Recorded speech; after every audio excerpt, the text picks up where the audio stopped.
Hi, this is Joseph Fink answering questions from the Boulder Bookstore, one of my absolute favorite bookstores. I'm very sorry that I couldn't be there in person. I was excited about that, but I am excited to be here in my basement with this fun virtual background from an animated movie I've never seen in order to answer some of your questions about the faces. Oh, that disappears in the background. Let's do that. The faceless old woman who secretly lives in your home. I'm going to try to make it not disappear into the fun Zoom background.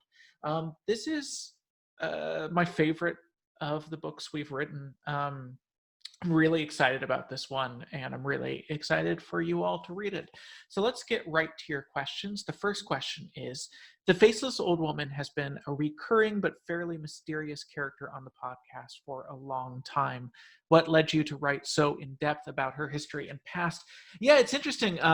Jeffrey and I get together at the end of every novel. Well, kind of when we have finished it and turned it in, and all that work's done, we kind of sit down just to have a casual talk about what do we write about next. And both of us we came with a few different ideas, but both of us primarily came into that conversation with the idea of the faceless old woman. And I think she's just such an interesting character, and we had worked in so many hints about her history that we were really excited to really dive in and figure out what that history was.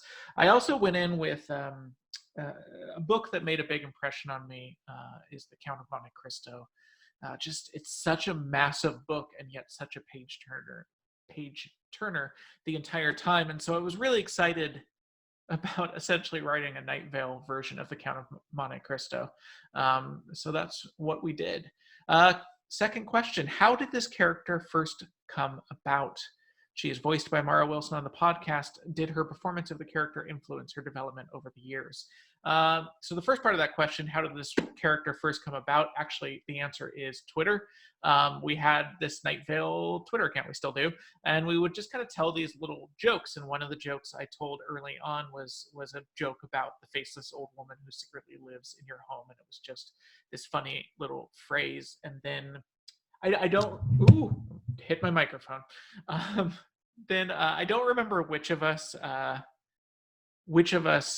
put her into the show, but I think she was put in as this kind of small joke, and it was Jeffrey who, early in our second year of the show, decided to really start involving her as a character.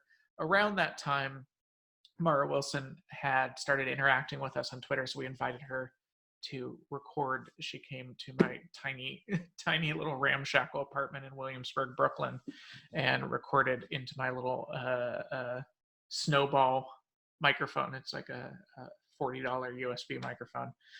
It was definitely a less professional setup than she was used to, but she was very nice about it. Yeah, uh, all of the performers affect the characters, not like directly, but when you're writing for someone's voice, you can't help but think about how they talk and how they're going to perform this, and you hear it in that voice and you write for that voice. And so definitely, I think this is a character that we have kind of made in tandem with Mara over the years. Three, if you each, well, that's just me and my animated background, so I'll let the animated background answer on its own. If I had to be in isolation with one Night Vale citizen, whom would I choose? Who? I mean, Steve Carlsberg seems nice. I mean, a little overbearing, maybe, but nice. Um, hmm. Maybe Janice Rio from down the street, because I don't know a lot about her, and it'd be a great opportunity to learn more about this person. All right, four. A lot of this book doesn't take place in Night Vale. How did you set a novel in the outside world but still rooted in the broader Night Vale universe? Yeah, it's an interesting question. I mean, um, it definitely has more realism, I would say, than the first two Night Vale novels. Um, but I mean, we had seen the outside world before, right? Like we all the way back to A Memory of Europe, which is a fairly early Night Vale episode that goes to this Night Vale version of Europe that we actually, used a lot of that in this book. It's the same Night Vale version of Europe that she lives in. It's not, historically accurate because we're not historical fiction writers. Um, And we went to King City in the first Welcome to Night Vale novel. Yeah, I mean, to us, Night Vale is less a place and more a voice that we both write in. And so we figured as long as we're writing in that voice, we didn't necessarily need to spend the book within the town of Night Vale for it to be a Night Vale novel. 5, what have you each been reading to pass the time in isolation? Again, I'm going to let my Zoom background answer for itself. But oh god, what have I been reading? I've just been reading The Glass Hotel by Emily St. John Mandel. I apologize if I'm mispronouncing that last name. It came out the same day as us, and so yeah, I've been really enjoying it. I'm only about a third of the way through, but I've really liked that. What else have I been reading? I've been reading a couple books. I kind of did a call for like fun books, and so I got a few of those. And honestly, um, so far the one I'm reading I'm not liking very much, and so I won't shout it out because I don't want that would be a rude thing to do. So I'll just say that The Glass Hotel has been really enjoyable. Emily St. John Mandel is a really good writer. Um, 6, how do you think the town of Night Vale is doing with the pandemic? Do you think they have a shelter in place order? Yeah, with Night Vale, I don't think we're going to address this directly.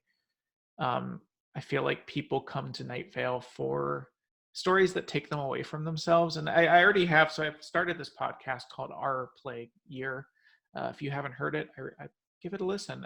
It's sort of documenting this year in real time, voices from all over this country. And it's just sort of this space for us all to feel the things we're feeling about what's going on, and to kind of think about the small weird details and the big picture scary stuff, and just kind of have the space to safely think through that. And that's what Our Plague Year is for.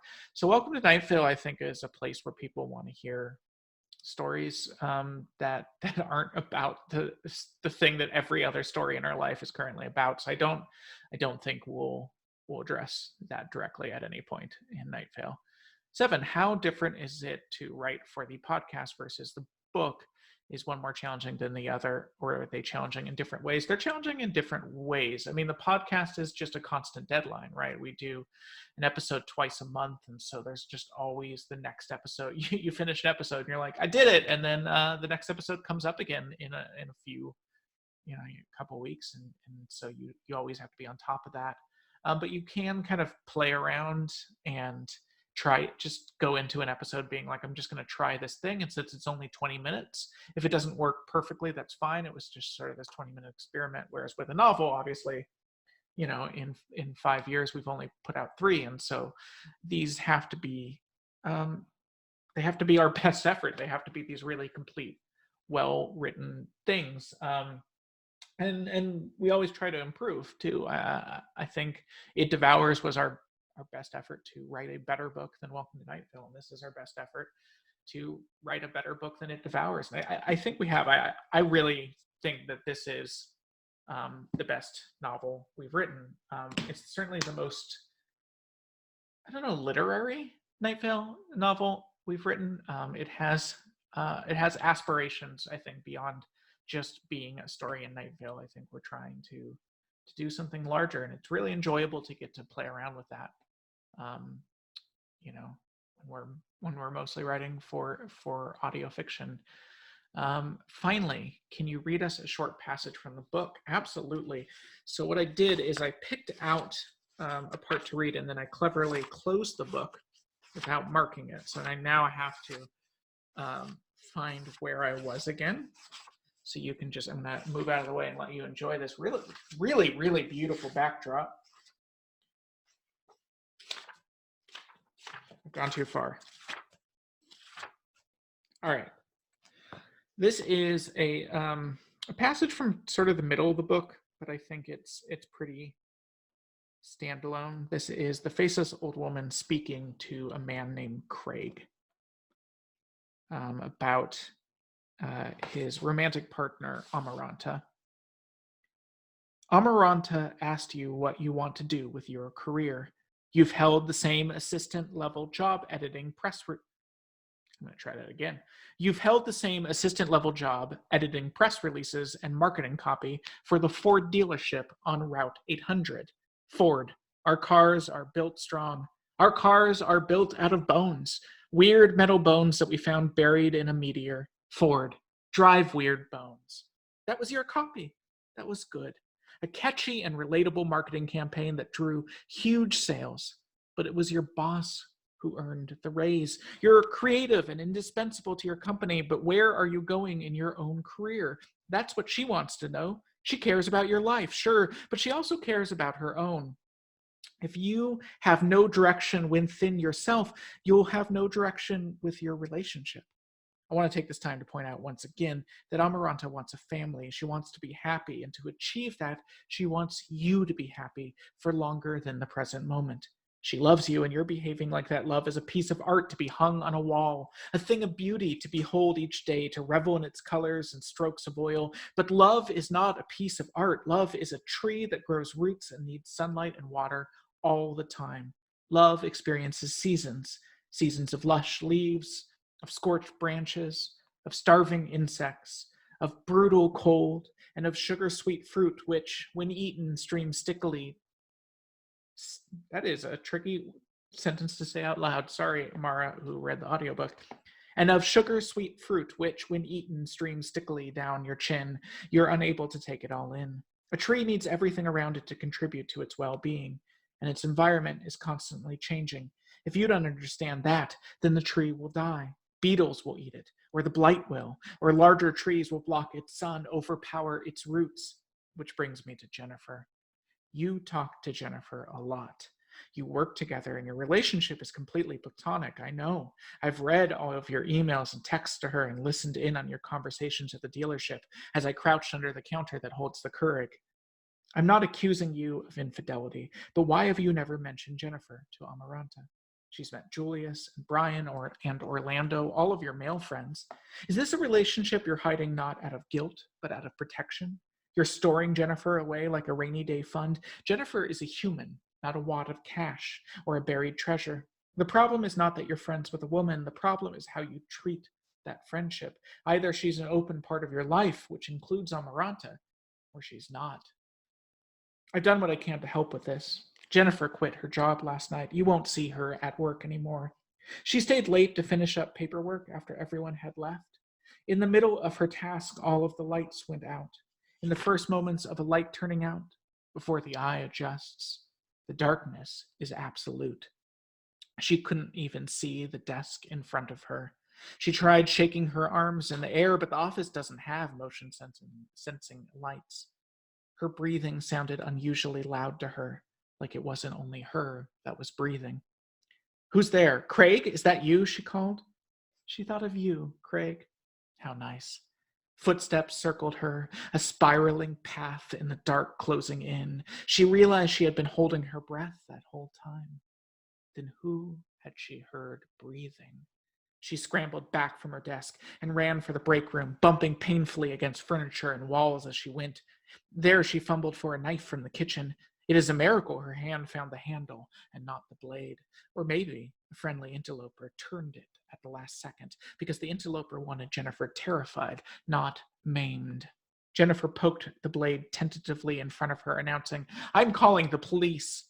But we both know she had left her phone at her desk.